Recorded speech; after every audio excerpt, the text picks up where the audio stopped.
All right, guys, we are going to go ahead and get started for the sake of the fact that we have 30 minutes and I've got a fair amount of things to get through. And if at all possible, I want to try to make sure that I have some time for some questions.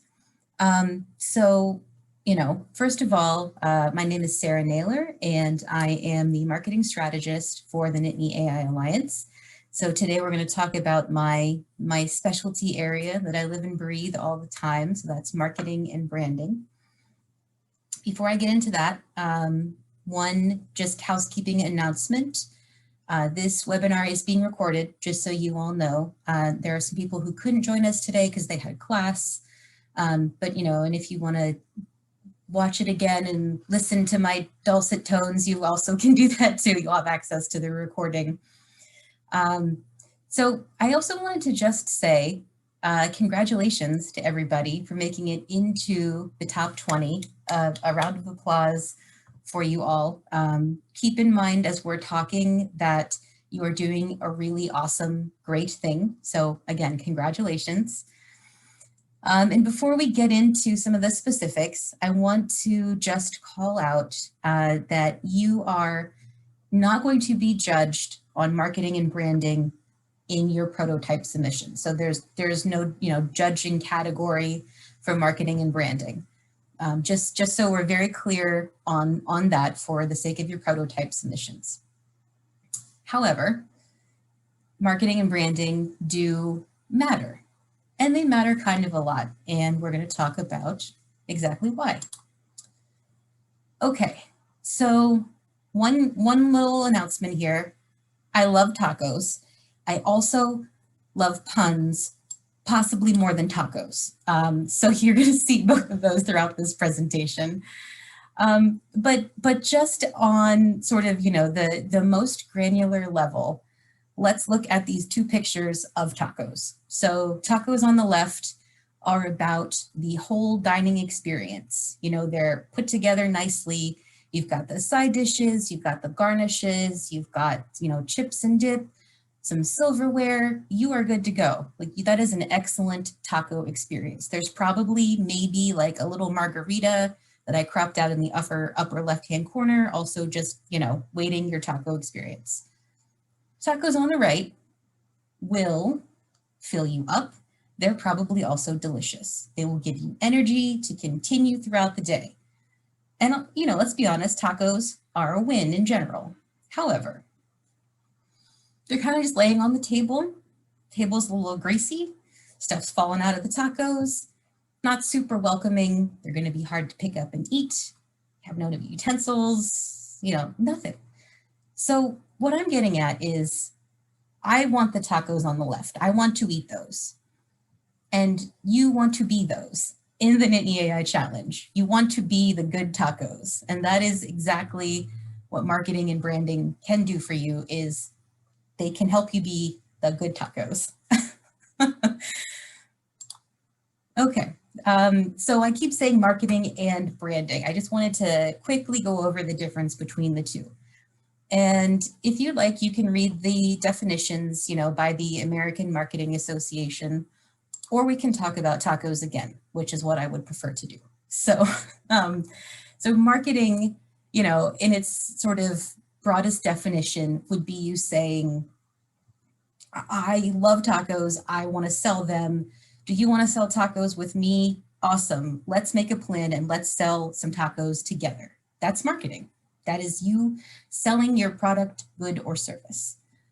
Branding is after you decide that, then I say with my partner in crime, let's call him John, that's my husband's name.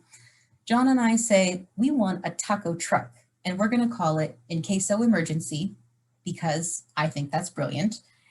And as a brand, we want to keep on keeping on with these corny puns because we want to differentiate ourselves from the other 19 taco trucks that exist. You will see I couldn't stop myself here with more corny taco puns. I'm not going to read them to you, but let us proceed. So okay, that's the difference between marketing and branding. how does that apply to you guys? What exactly do you take away from this, especially, for the challenge? What do you do next? So you are in the most wonderful and exciting time in your lives in the world of marketing. You are in the defining your brand stage. I am probably a little bit of a nerdy marketing person, so I think that that's the most exciting stage, in your marketing lifespan. You are saying, this is my team name, this is our product, this is what we want to do, here's who we want to reach. That's awesome, exciting stuff. And it's defining your brand is more and beyond choosing a name and making a logo. There's quite a bit more to it than that. So I thought what I could do is help you break that process down into these sort of 5 principles that I think work really well with the examples that I've seen from past challenges and what, maybe is lacking in some departments or some issues that people have come across. So these are the 5 principles. And if I slip up and call them pillars, it's because that's a Nittany AI term, and just forgive me and forget that I said pillars, and you know that I mean principles. So the first, principle is consistency. And I was taking a look, actually a really close look at all of the 2020 prototype submissions. And I noticed that, some of the submissions that had some of the issues really were with consistency. So it's exactly what it sounds like, honestly. But it's, if you are talking about your team, for example, and you have a team name that's, a little longer, and then you maybe shorten it sometimes, or you use an acronym sometimes too. Any of those choices are fine, but you really should try to be consistent in how you refer to yourself, or it kind of sounds like you don't really know who you are talking about. And the same would apply with, how you're referring to your team using I, or we, or they, or us, or the team. So just, keep that in mind and think about it when you're writing, especially. The other sort of things that I noticed were people couldn't really decide how to write their team members' names places. So sometimes it was the team lead was first. Sometimes the point of contact was first. Sometimes they're the same person. Sometimes they're not. Sometimes it's alphabetical. Again, no right or wrong answer here, but you really just kind of need to pick one and go with it. Brad was saying, judges last year have to ask me, is this the same team? So exactly. You just want to, sorry, I just saw today was not the day to skip lunch. That's perfect. Anyway, so the way you're referring to your team, just honestly, just easiest to pick one and kind of stick with it. So consistency also around the way that you're formatting things, the spacing, in your documentation, you want it to look professional and easy to read and not create any sort of confusion with sort of some strange inconsistencies here and there. The other thing would be if you're choosing, a brand font or a brand color, or, when and how you use a logo and a tagline. Those are some things that you want to just be sure that when you make the choice, that you keep sticking with it. Okay, so what I did was I pulled, these are actual examples from prototype submissions from last year. One quick caveat, if you are on a team, and I use an example of your team last year, I truly mean no offense whatsoever. I'm just calling out some common things that I see. No, you are certainly not the only one who would have done whatever the thing is. You are just the proposal I opened next.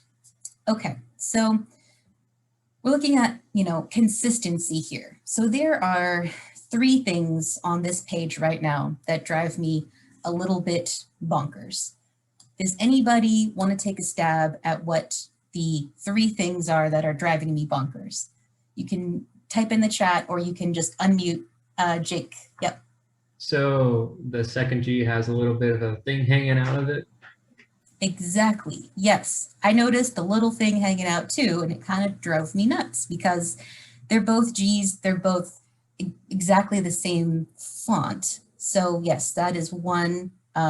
Two more. Anyone else? Megan. Additionally, like if you look at the G's, the design isn't symmetrical. Maybe that's just me being like super nitpicky, but it's just not the same, and you kind of want consistency, especially if you want your brand to be the same throughout. Yes, and you know what? That actually wasn't even one of my three. That's just a bonus 4 because you have a great eye. I was gonna say the same thing. Yeah. Bill said they're using different bullets or not using bullet. Yes, it's exactly what I was going to say too, Bill. Okay, so the 3 areas that I highlighted were the little thing on the G. We have the bonus, so it's actually 4. We have the bonus, like inside of the G is not quite the same. The lack of bullet, and then the like slightly other colored bullet too. If you want to use bullets or indented bullets, by all means, go for it. You do your thing, but they should look the same. And it just, when it's, a list of four or 5 bullets and 2 of them are not the same, it's just, all I'm seeing now is not like what it says, but what it does or doesn't look like. And again, not everyone is nearly as sort of critical as I am, but when I'm looking at things like this, I'm looking at it from a marketing perspective. So, okay, so moving on, in terms of consistency, we have another example here too. Now, you guys, again, you just take a second and then either chime in, chat, or raise your hand, or just speak up and consistency issues on this example. Megan. If you look at the email addresses, not all of them, like the first 2 are underlined and then the last 2 aren't. So I'm assuming the first 2 are like hyperlinks, so you can just go and email someone, versus the bottom 2 you have to like copy paste. That's just like an annoyance. Yes, 100% in agreement. Divya says photo sizes aren't even. Divya, that is absolutely true. That's sort of a bonus one that I didn't even have highlighted in red. Anyone else? There's also like a small P in University Park for the first person.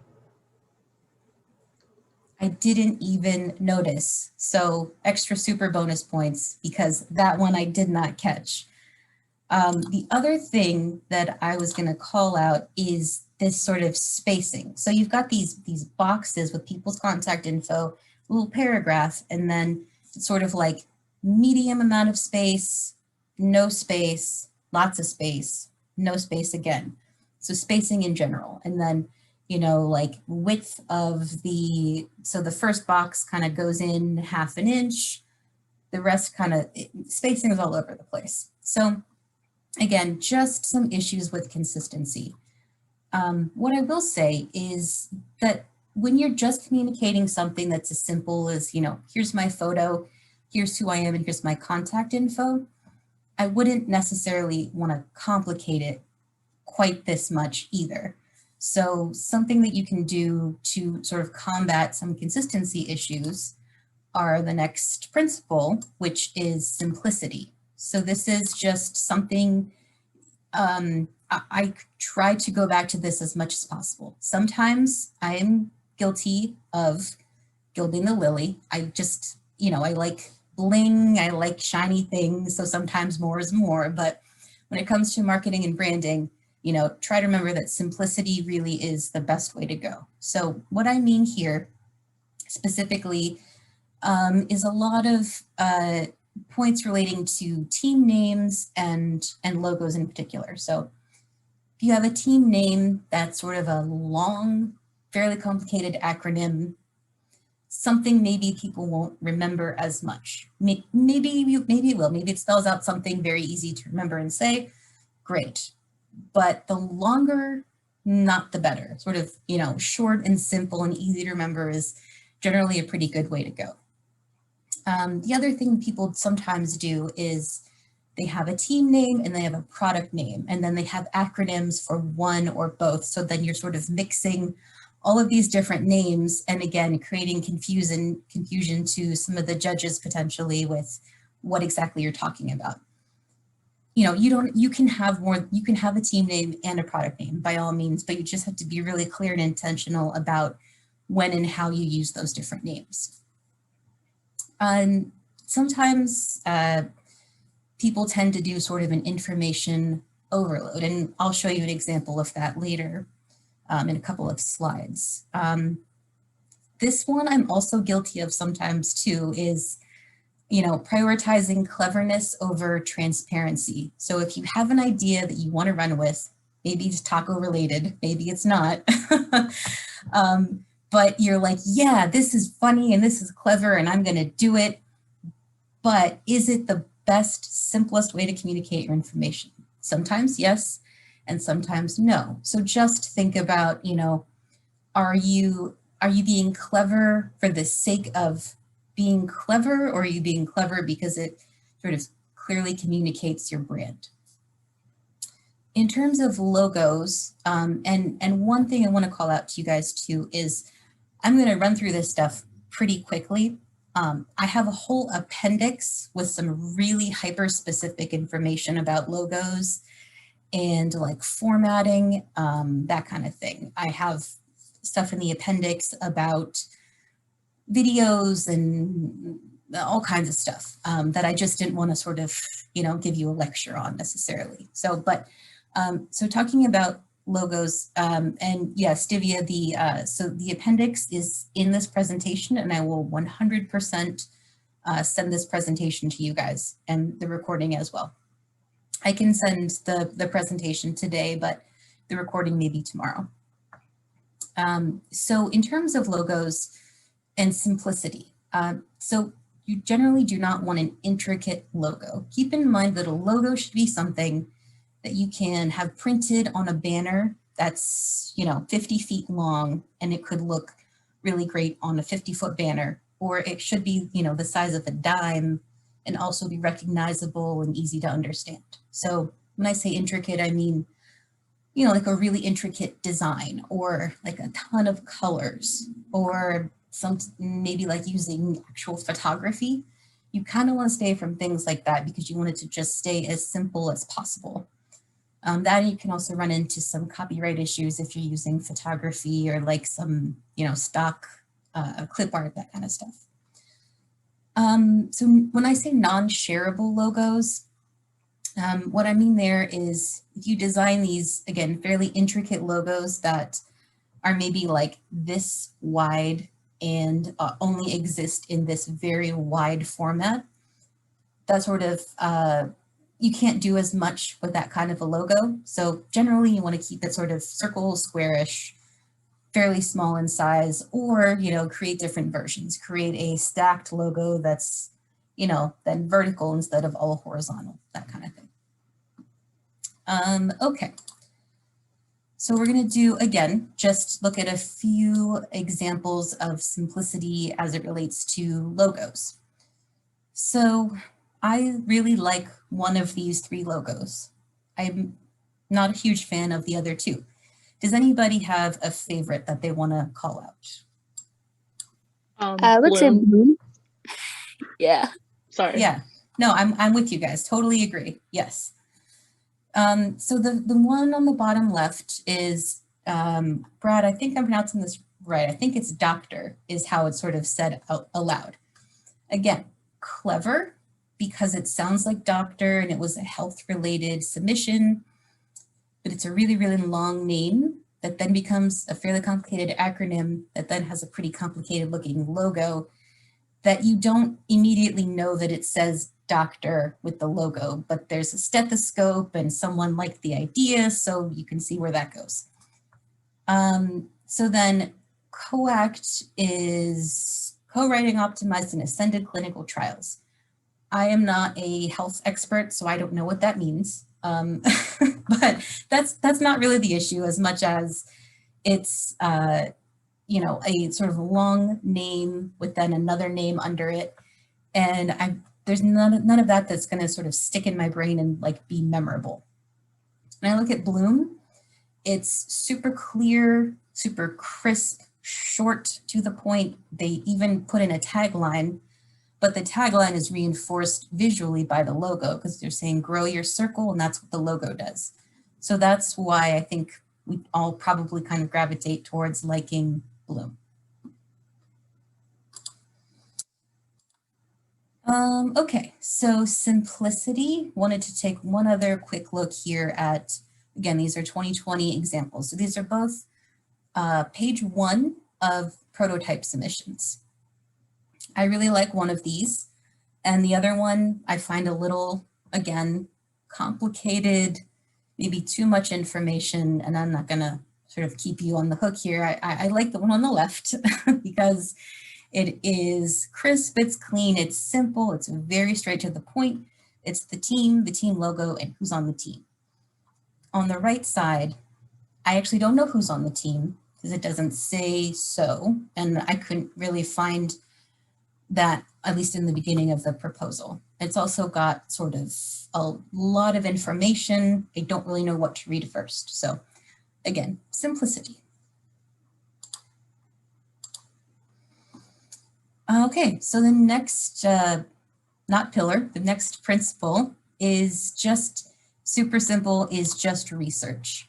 So I don't know if anyone's seen Coming to America. You guys are probably way too young for that, but if you have, actually Coming to America 2 just came out, so maybe you've seen that. But anyways, that movie, there's a McDowell. Yes, thank you, Kareem. Yes. So there's McDowell's in Coming to America, and it's basically McDonald's. It is the knockoff of McDonald's in every way, shape, and form possible, except there are no sesame seeds on the buns. But so when you have a team name, you guys have, built a consensus, like, yes, this is our name. We love it. Have you just Googled it? Like, if you do it right now, by all means, that's totally fine. But just want to do one quick Google search to avoid a couple of things. So one is there something really popular out there that maybe you are not aware of, but that other people love that already has your name? The other thing that can be an issue, especially let's say you make it to the MVP round and you're getting some interest from, recruiters, maybe even, want to go the venture capital route, you may run into trademark issues if you haven't done some research up front. Excuse me. And just so you guys know, I'm not by any means the trademark expert, but we can hook you up with people who are, especially through Invent Penn State if you have questions there. So in terms of research, the rest of these, suggestions, just talk about it, just ask people. What I think ends up happening to a lot of us, and I do this too, is we get really busy, we're under the wire, we have a tight deadline, you guys have a couple of weeks to get this prototype done. It's the day before you're submitting something and you just want to get it done. But if you have any hesitation, ask your team members, have them check stuff out. If you are making a brand decision about your audience, about your logo, and you're not sure how it's going to play out, ask someone who has no skin in the game. Ask your friends, ask your classmates, ask your mentors especially, or when all else fails, just ask the internet, Sometimes you just want to know something simple like, what is the most popular social media platform for college students currently? Sometimes I just ask the internet that kind of stuff. The other thing is, ask us. Brad and I are here. I'm in my little house right now of marketing and branding, so that's my comfort place. So ask me anything related to that. But Brad's, of course, always available to you if you just have questions. So when I say, yes, Jake, go ahead. Oh, sorry to interrupt you there. That's okay. As far as the trademark, do you recommend we trademark our name if we get it copyrighted? Which type of legal protection do you suggest we pursue first for our business name? So typically, so one caveat is that I do think, Jake, if you want to go this route, you should probably talk to someone at Penn State. However, just in Yep. terms of the in terms of the difference between like a copyright and a trademark, typically you would trademark your name, your tagline. Colors have been trademarked, like Tiffany blue is a trademark. Sometimes people trademark. Even like smells have been tried to be trademarked before. And I actually have a really lengthy definition of copyrights versus trademarks in the notes in this presentation. So when I send it out, that'll give you some more information too. But just as a sort of quick recap, so a trademark is anything that represents a brand in a marketplace. So the most common trademarks are business and product names, logos, slogans, that kind of thing. When you're looking at copyrights, that more protects works of authorship. So books, photographs, paintings, that kind of thing is typically a copyright. Where it gets a little dicey and sort of complicated is sometimes code is copyright, like computer code is copyrighted versus trademarked. But again, yes, there are. And then in the appendix too, you'll see some references to a trademark search. If you want to see if something's already trademarked, there's a website where you can do that. And we have lots of resources at Penn State too that can help you guys out. So, research. So these are two prototype submissions that were submitted last year. One was called Firefly, one was called Ailey. So again, you guys may be a tad young to know what Firefly is, but I hope that you do because it's an awesome, awesome show starring Nathan Fillion, who is great, and written by Joss Whedon, who also wrote Buffy the Vampire Slayer. Brad, I know we're on the same page here. Anyway, so there's a proposal that exists called Firefly, but in the grand scheme of the world, there are 87 million results having to do with Firefly, most of them like fan fiction for this show that was only 1 season long. On the right, there was a proposal called Ailey. That was, I think, an acronym, but it turns out there is a really famous K-pop singer named Ailey. You know, and there are like 4 million results about her and her recent fight with Chris Brown and all this kind of stuff. So what happens is if you're going to enter the market with a name like this, like Firefly or like Ailey, you're having to fight through a ton of existing traffic to get any kind of search results to come up. If you have a new app called Firefly, you know, you're not going to be on page 1, 2, or 19 of any Google search results. You're going to be on page like, you know, 974. So again, just do a quick search and, you know, see what's out there.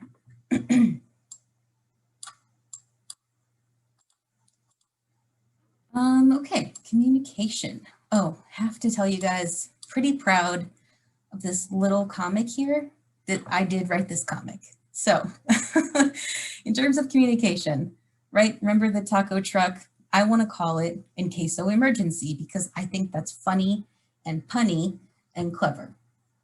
And my husband, John, who does not love puns, is asked the same question, is asked, you know, what's the name of your taco truck? And he says like, I think Sarah wants to call it In Queso Emergency. And it's just like, womp womp, dude, 1, you ruined the joke. And 2, we're not, you know, having the communication we need so that we can all answer this question the same way. That makes for a sad, sad taco. But going back to, you know, communication in terms of your teams. So a couple of things to keep in mind. An elevator pitch, so a maximum 20-second, you know, verbal description of who are you and what are you trying to do. So if someone asks you that question, which for example, at the celebration event, the MVP event, there may very well be a recruiter from Microsoft or a recruiter from whoever that comes up and talks to you, assuming it's in person. It comes up and talks to you and just asks like, oh, hey, what's your name? You know, what team were you on? And you just have to very succinctly answer this question. Now, what happens if that same recruiter talks to two of your teammates and you answer him or her very, very differently. It just doesn't look great in terms of communication. So if you guys, come up with a really short elevator pitch, just make sure that you're sharing that. One, that you agree upon it. Two, that you are sharing it, that you document it, and you all have access to all of those documents. The same exact thing applies for a written description of what you're doing. So if you're writing one sentence about who you are and what you're doing, are your teammates writing relatively the same type of description? It should be pretty close. The same really applies to logo usage. So are you using it in the same way, in the same places? Are you choosing the same, if you have a black and white version, a color version, and a one color version, which are you using and when? That's something that you kind of want to talk to your team about and document. Okay, so the last principle, how are we doing on time here? 1:32. I'm almost done, guys, I promise. So the last principle of defining your brand is experience. Going back to that first picture of the tacos, keep the entire experience in mind. This is how you're eating the tacos, what you eat with them, condiments, all of that. That's what you're shooting for. So think about your prototype submissions from the experience of a user, a reviewer, a recruiter, anyone who's going to look at this. So the first thing that they see, what is the very first thing they see? What's the introduction to your brand? Try to, whenever possible, put things down for a little bit so that, you can come back and look at them with fresh eyes, and then you can see things maybe you missed last time. The other thing is, you may not be getting, not every reviewer is in every single round. So, you may have to keep introducing yourselves to people. That can be as quick and as easy as, here are our photos, here's who we are, here's what we're trying to do. But just remember that you have to keep telling that story and sharing that story the whole way through your process. Just one or two more examples here in terms of experience. So this is a screenshot of a proposal. This is a link. These also should be links, but are not. So just if you're a reviewer and you're saying, hey, click on this awesome link to see how cool we are and our great product, make sure it's hyperlinked so they can easily click on it. Simple stuff like that. Another example of experience. So again, page one comparison. On the left, Nine Sapo was the winning team for 2020. So that is, their logo. It's who they are. It's a great photo of the whole team. I feel like I know these guys just from page one. Page two, not to, harp too much on Gage, but I don't know who they are, and I'm not really quite sure what is the first thing they want me to know or really what their story is. So that's the 5 principles of defining your brand. I promised there were a lot of information and resources in this appendix. So I'm going to go through these pretty quickly so you can see what's in here. So we've got more trademark info, free design software. I actually use Canva every day and I love it. There's the free version.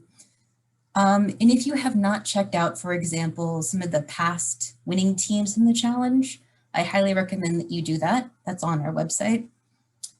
The prototype requirements, I really hope that you've looked at that. If you haven't yet, definitely do that soon. Again, that's on our website. I also have a box folder here that you can access. So if you want like a Nittany AI virtual background, by all means, I will share that with you. We shared out some team graphics before. Those are in the box folder. Have at it. And here are the sort of slides I promised on logos and some really specific things like, colors and types of files, that kind of thing. So that's in here. Logos. some tips on your actual documentation, some specifics on videos, some specifics on social media. Okay, so I didn't quite make it. It's 1:35, but so I'm actually free until 2. If anyone has any questions they'd like to ask now, I'm happy to stick around until 2. Or if there are sort of additional topics that you didn't think I covered enough today, by all means, let me know and we, could potentially schedule another webinar. Or we have an office hours. I'll be available from 12 to 5 on Monday, March 15th. So you can drop by anytime at all from 12 to 5. I will be there. I'll be hanging out in a Zoom room.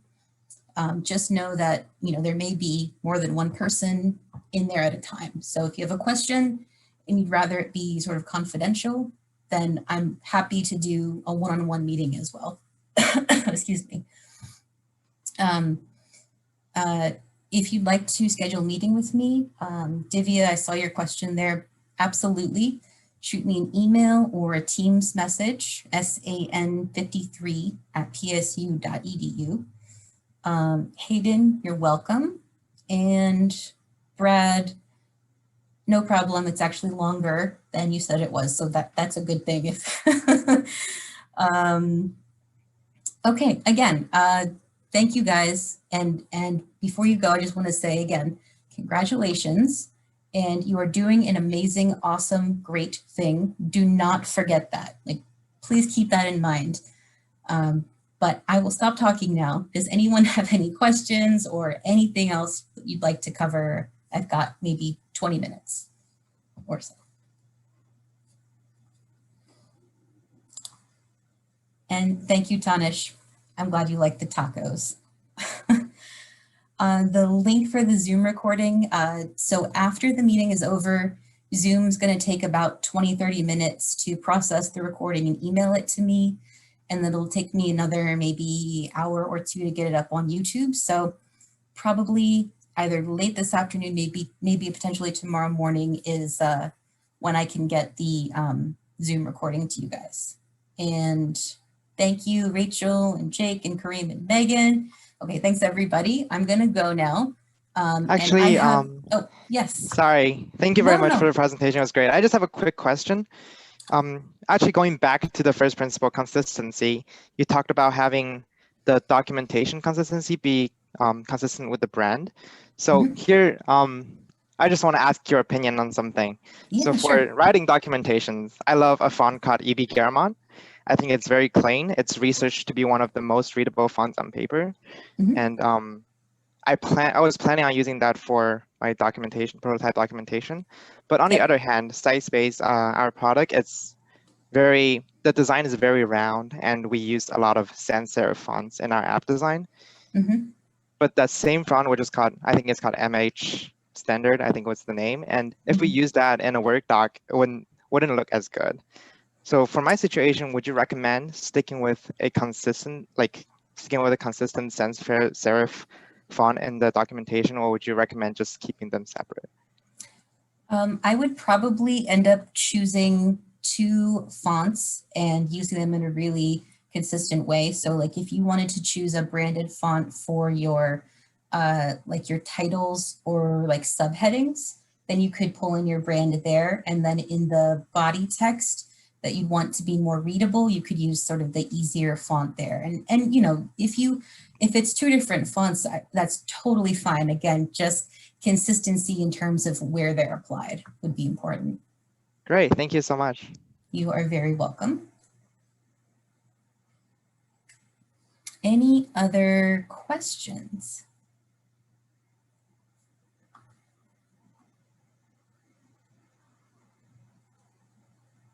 Elise is going to go make some tacos. That makes me happy. Elise, enjoy your tacos. Alrighty, guys. Well, thank you again. I really, really appreciate your time. Again, good luck, and feel free to shoot me an email or a Teams message. And by the way, everybody, Brad is joking. Oh, I thought you said you would, I thought you were saying, in my professional opinion, I would recommend Comic Sans. Anyway, yeah, don't do that. Don't use Comic Sans. That's your last tidbit. Don't use it. Don't listen to Brad about branding. There you go. All right, everyone. Thanks all. Have a good day and good luck. Bye-bye.